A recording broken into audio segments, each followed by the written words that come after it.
Ils ont vu mourir leurs familles, leurs amis, leurs frères de misère, dans ce si long périple pour atteindre la France, l'Europe, cette terre qu'ils croyaient être celle de la liberté et du droit à la vie.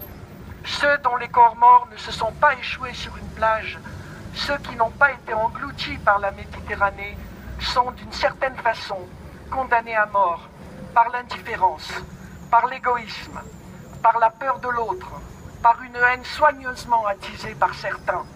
Ces survivants-là vivent dans des squats, ne mangeant pas à leur faim, manquant de presque tout, malgré la solidarité des collectifs, des associations et de citoyens. Et nous ici, où est-il notre courage? Quel est le courage dont je vous parle?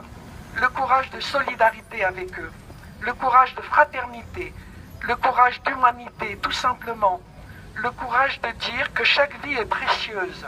Les personnes qui sont dans les squats ici, c'est des personnes qui viennent des pays en guerre et que c'est des personnes qui ont fui les persécutions pour en fait sauver leur vie et que ce sont des demandeurs d'asile. Ces personnes-là, ça fait parmi eux, il y en a beaucoup en fait qui sont là depuis 3 ans, 2 ans et demi. Il y a aussi les primo-arrivants. Donc leurs droits n'ont pas été respectés.